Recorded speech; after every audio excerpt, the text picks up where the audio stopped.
Individuation in Light of Notions of Form and Information by Simondon. Chapter History of the Notion of the Individual, pp. 464 to 474. Aristotle. Aristotle conserves and fixes this dismemberment of the unity of the element of the Ionian physiologists. If we wanted to express in Aristotelian terms the theory of the element with its own physis, we would have to say that potency is always contemporary with act, and yet that act admits an extremely broad variety of forms, without there being any privileged and definitive form relative to the forms that have preceded it or will be able to follow it. Conversely, for Aristotle, act is anterior to potency in the logical, temporal, and substantial sense. The notion of being in potency implies that of being in act. Being in act does not arise from a being in potency except under the effect of another being that is already in act. The being in potency derives all its essence from a being in act. Existence can only be given as actual, integrally determined substances, and the indetermination that may exist in the world can exist only relative to forms that are more complete. Aristotle defines every existing being as an individual, and his conception of individuality radically excludes becoming, because quiddity, that which without progress or deficiency integrally belongs to a given being from its birth to its disappearance, is not susceptible to more or less. One is not more or less man. For the individual being, essence is the fact of continuing to be what it was, to tnanai. This essence or form does not include becoming. Becoming, in fact, consists in the union of a form with a being that can receive it. This being in potency is matter. Act is the center of reference with respect to which beings in potency, which are conceived as such not through what they are, but through what they can become, are ordered and situated. According to this principle of the anteriority of act, Aristotle cannot accept the atomistic form of the genesis of elementary individualities, which Plato accepted and perfected by means of stereometry. The being's unity does not result from the conjunction or juxtaposition of material parts, since these parts are posterior to the being. According to Aristotle, the material parts of a being are posterior to its existence. In this sense, the material parts of a circle are the segments into which it is divisible. Only the formal parts found the being's unity through their union. Conversely, the material parts are posterior to the being in act of which they are the parts. Thus, the definition of the semicircle first requires that of the circle, since the latter implies the former. The acute angle, a material part of the right angle, is nevertheless logically posterior to the right angle, since it is defined as the angle smaller than a right angle. Similarly, the hand is posterior and not anterior to the essence of the living body, since it would not be able to exist as a hand apart from this body.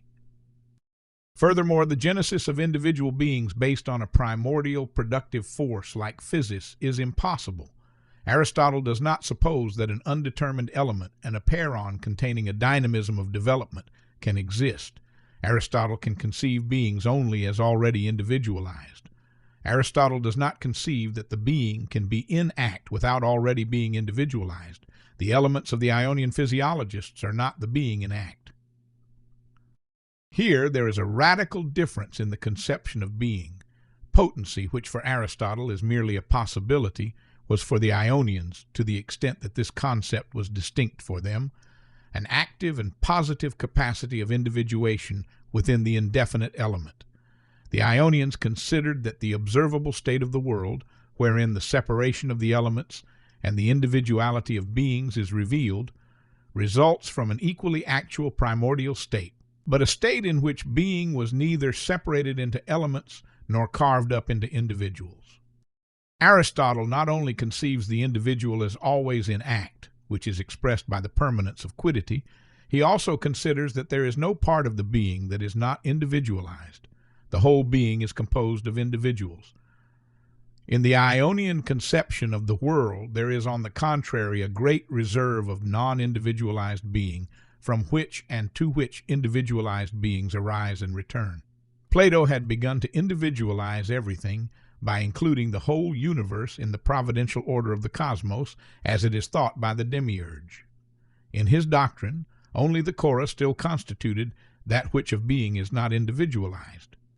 But the individuality of the cosmos is an individuality that comes onto the world from above and envelops it in a somewhat loose manner. Since all things are part of this universal individuality, the attachment of each sensible being to this principle of cosmic order can only be theoretically constrictive.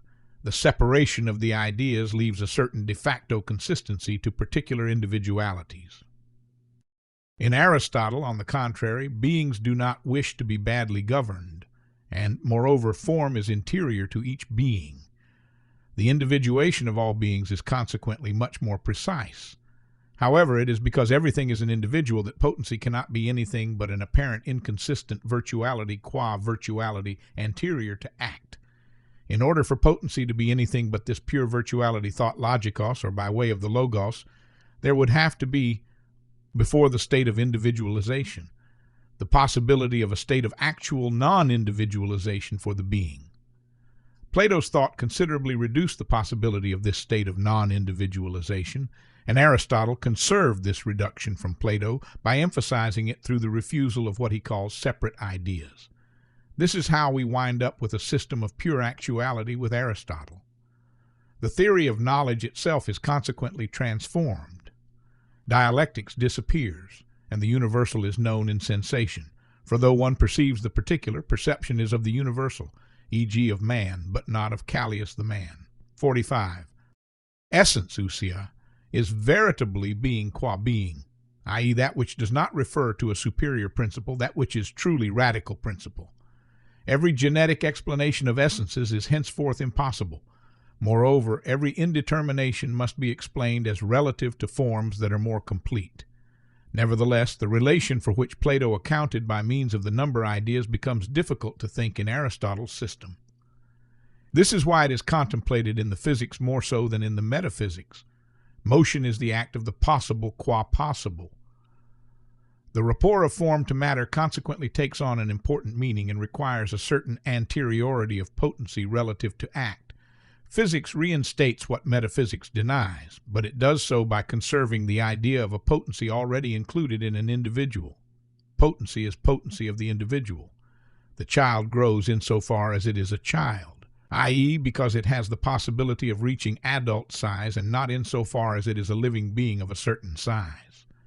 Physis is not denied, but incorporated into the individual as a rapport of form and matter, after which the existence of the non-individualized being has been nullified so as not to admit any other reality than one that is fully active.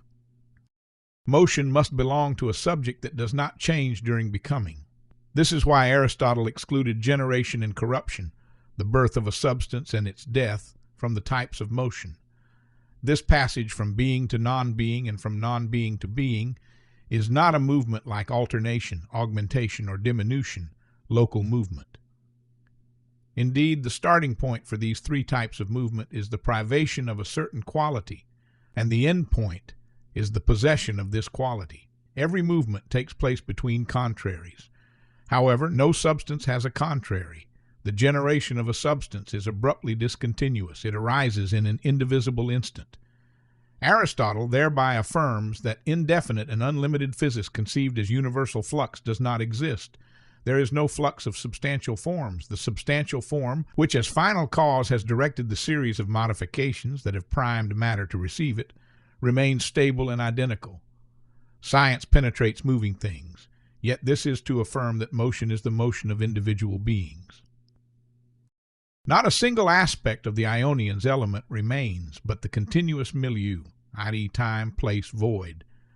Aristotle endeavors to render relative to form and to essence these milieus that are even less consistent than the chora of the Timaeus, which was the non-individualized even though it exists. Place is not a universal and indifferent, non-individualized, independent milieu. Aristotle attacks the Platonic thesis of the infinite as separate and absolute reality by declaring that every reality of this type is a substance, and that for this reason it is individual, whereas the infinite cannot be anything but divisible. The infinite is therefore nothing but the attribute of a substance. The infinite is merely in potency. There is no container or infinite element that would be the ever-rejuvenating source of worlds. The infinite and the unlimited are terms that are always relative to the finite, to the completed, in which they are situated as a matter and with respect to which they take on a meaning. It is absurd and impossible to suppose that the unknowable and indeterminate should contain and determine. Furthermore, becoming is not endowed with an unlimited fecundity, since becoming goes from being to being. An element can only be destroyed by giving birth to another. Becoming finds the sources of its own rejuvenation within itself and not in the infinite. Ultimately, the conception of place ends up turning it into an attribute of the body. The chora of the Timaeus is refused. Place must be attached to the body so as to turn it into an attribute, all while leaving it separate, since local movement shows that where once there was air, now there is water.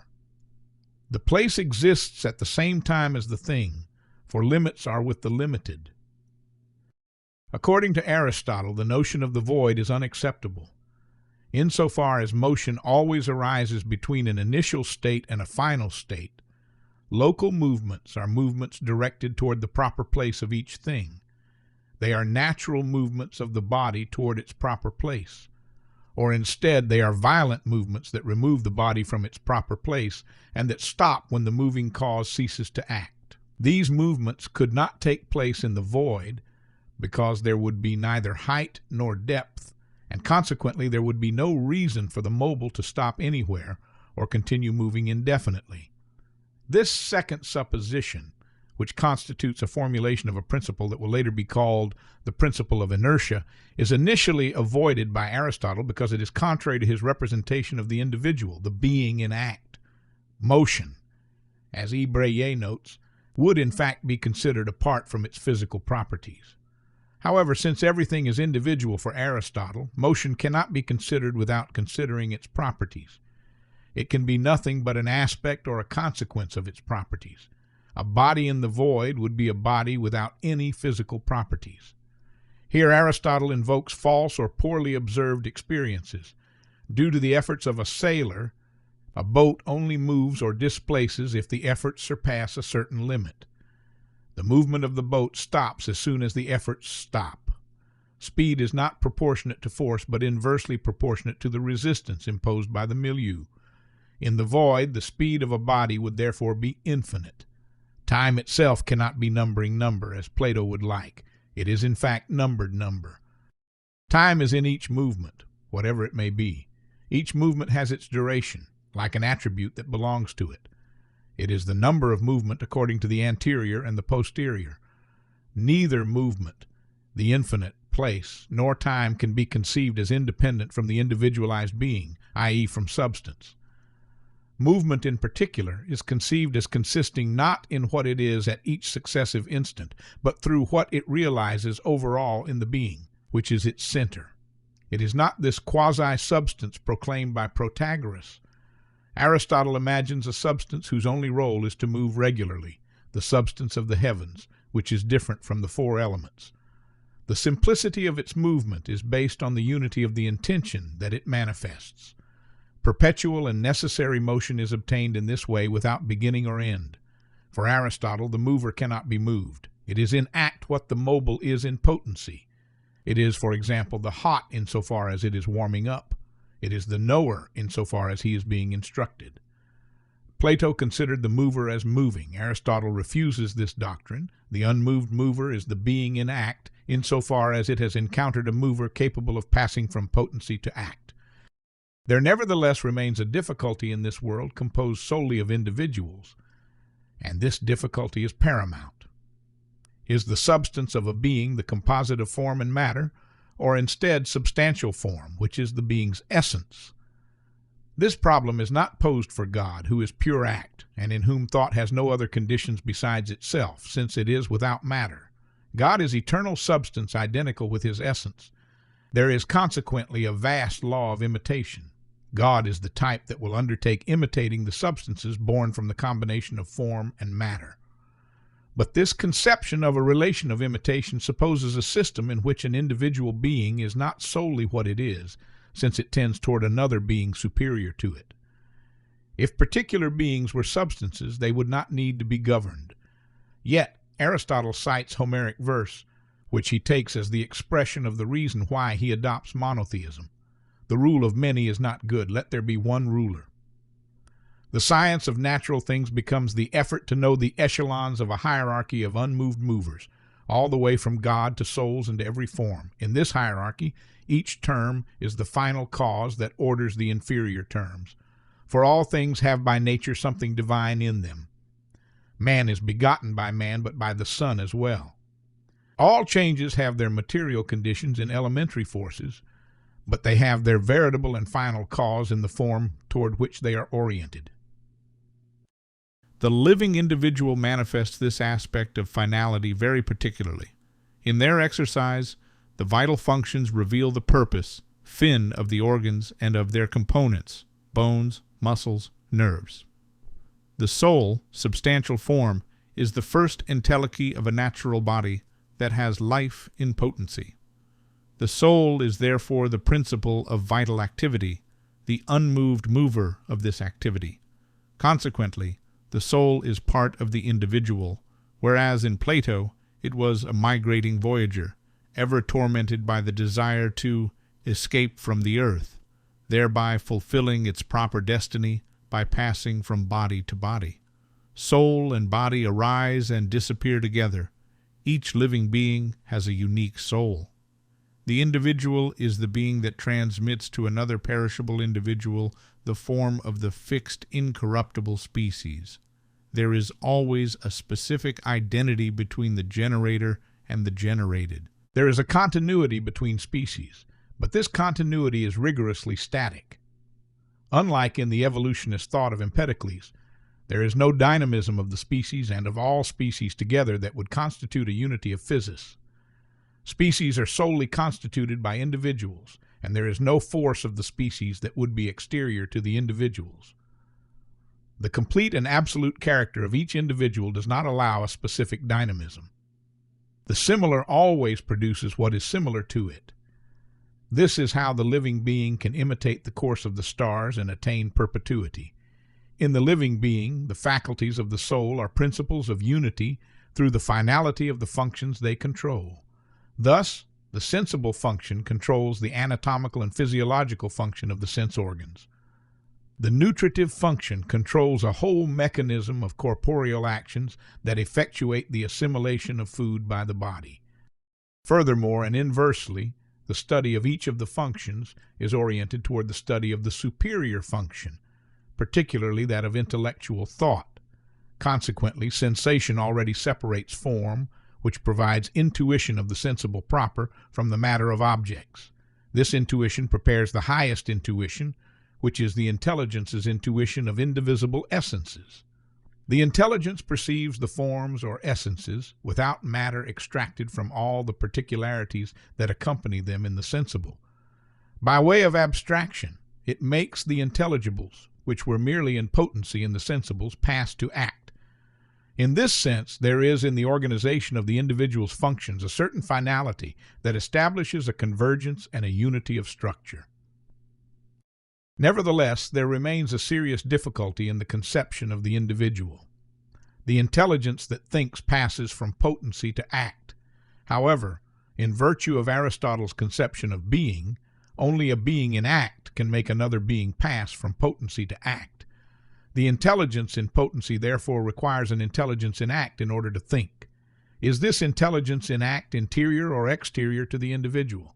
This incorruptible and eternal intelligence can be a part of the individual soul only with difficulty, since the entire individual is submitted to generation and corruption. Moreover, if the intelligence is exterior to the individual, the problem of the rapport between the human individual and this separate intelligence becomes quite difficult to resolve if we remain faithful to the Aristotelian conception of individuality. In fact, it seems that the intelligence in act can be assimilated to the mover of the spheres, which is eternally actual thought. Consequently, something remains that is in the individual without being a part of the individual, properly speaking.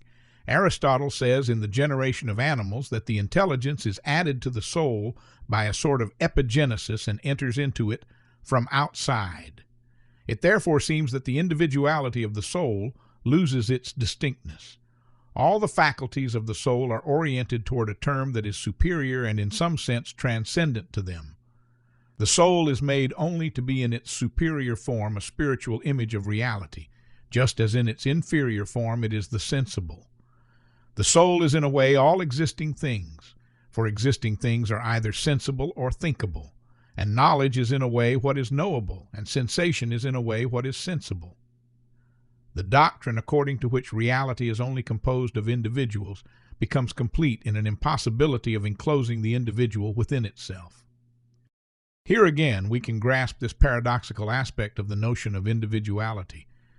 If individuality is conceived as an open reality that participates in superior realities and seeks to identify with them, even at the price of its primordial unity, as in Plato, the temporal series of the efforts and conversions through which this ascension is effectuated confers upon the individual being a stable consistency and interiority. Conversely, if the individual is first defined as absolute and as the constitutive element of the real, only the two poles of the movement of thought through which this individual is in relation with other realities are conserved.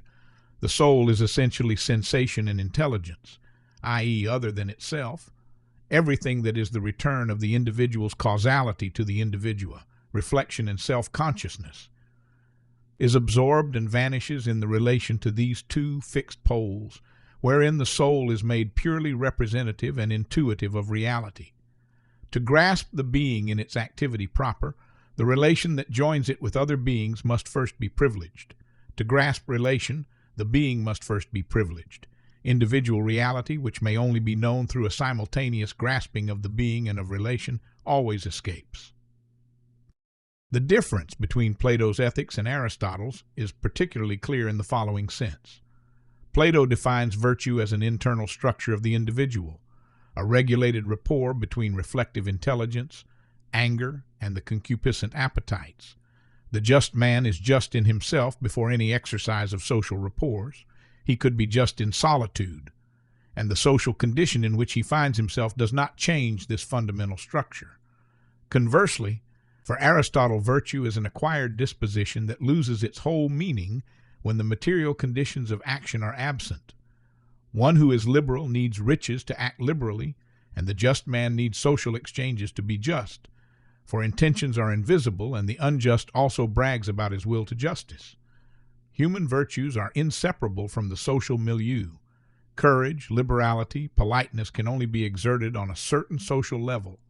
Hence a poor man cannot be magnificent, since he has not the means to spend large sums fittingly, and he who tries is a fool. For it is impossible, or not easy, to do noble acts without the proper equipment. In many actions we use friends and riches and political power as instruments. In this sense, morality is above all an art of mediation, both in the choice of the means of action exterior to the individual, as well as in the choice of the ends, which must correspond to moderation and to measure, such that a man of tact can define it. Virtue is a milieu that is completely relative to the condition of the individual in society, like, for example, liberality, which is the virtue of the individual whose condition is easy yet moderate, whereas magnificence is the virtue of the rich magistrate who benefits his city.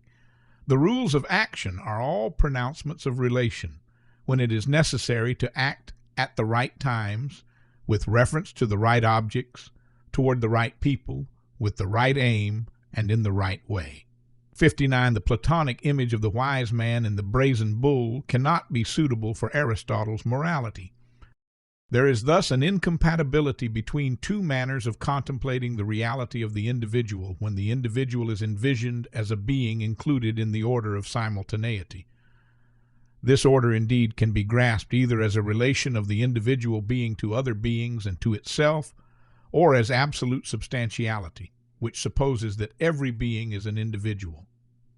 But the psychological and ethical consequences of these two conceptions of individuality crisscross to oppose one another once again, and at their respective starting point.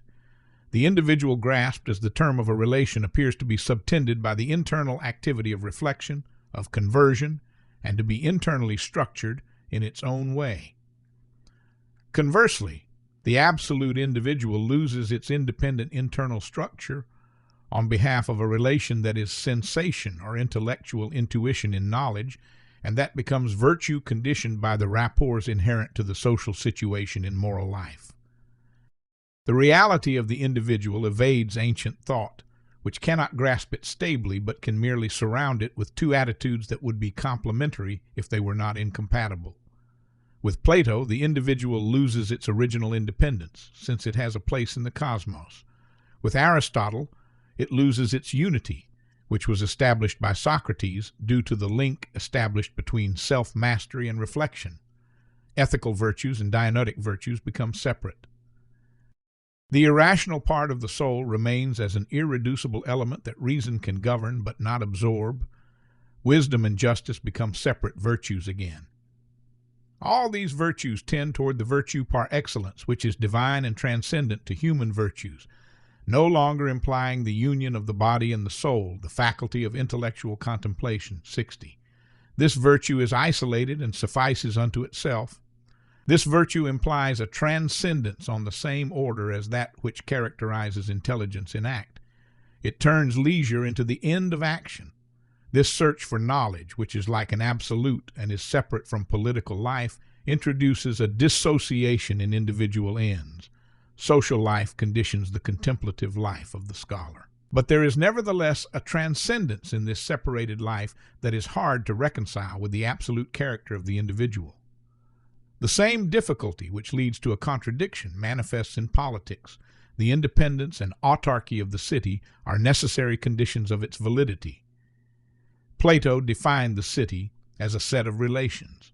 Aristotle renovates him and affirms that a city is not constituted just for living, but for living well, which implies that its end is in itself. But in order to realize this independence of the city, the natural economy and the economic independence of the family as an economic unit must be realized. Yet this independence can only be realized due to slavery, which is made possible by nature in its obedience to finality. Humanity is naturally divided into free men and slaves. In the tropical climates of Asia, there are intelligent and inventive men whose lack of spirit reveals that they are made to be slaves. Conversely, the temperate climate of Greece produces intelligent and high-spirited men who are free by nature, not by convention. Slaves are tools whose will is merely that of their master. The city's functions of production are entrusted to peoples of another race. In the family, authority is held by the head of the family, who presides over the imperfect souls of the women and children. Therefore, the independence of the family is initially compensated by a dependence of the city relative to the countries that produce slaves. On the other hand, the independence of the head of the family citizen is conditioned by a necessary inequality within the family. The political individuality of the family represented by its head results in the maintenance of a double relation of exteriority, on the outside due to the necessity of slavery, and on the inside due to the hierarchical structure of the family, which deprives slaves, women, and children of independence. The city is composed of a very small number of complete individuals, citizens, and a large number of imperfect beings, who make the existence of these perfect individuals possible. Moreover, the perfection of the Greek city is conditioned by the imperfection of the immense, indefinite boundaries of Asia, from whence men who are naturally slaves come. This incompatibility between the Platonic attitude and the Aristotelian attitude marks the end of a period of history concerning the problem of individuality. In the following age, which extends into the Hellenistic and Roman period, and then into the Christian period up to the Renaissance, the traditions arising from Platonism and Aristotelianism succeed one another by diversifying and sometimes by undergoing changes. But a new path of research opens that attempts to discover the reality of the individual, not in an order of simultaneity, but in an order of succession. Whether the individual is considered in the rapports that it involves with other realities or within its own limits and its particular being, these rapports, these limits, and this being are essentially temporal. The same incompatibility between the interiority and exteriority of the individual becomes manifest here, but this incompatibility appears in terms of life in time and not in terms of structure and rapports defined in an order of simultaneity. It may be that the political and social changes indicating the decadence of Greek cities contributed to new conditions upon which philosophical thought was able to exert itself. The aspects of becoming are most striking and unexpected in this period of troubles, when philosophers are no longer always citizens of the strongest countries and most stable cities, but often come from nations desolated by war or devastated by conquest. Uprooted from his native terrain, deprived of his possessions, or living in the anxious abeyance of certain events that are always part of the horizon of the possible, man no longer seeks to define his individual being with respect to an order often less durable than he, city, collective, belief, political, and social order. He cannot define himself except with respect to himself or with respect to a revelation that lifts him above all the vicissitudes of human affairs. The veritable individual is no longer the city, but in fact the human being, and often merely one part of the human being that is considered to be more real and more stable than the other, the soul. Sometimes the very fragility of the individual composite and the narrow limits of his life are what constitute the basis of wisdom for the individual.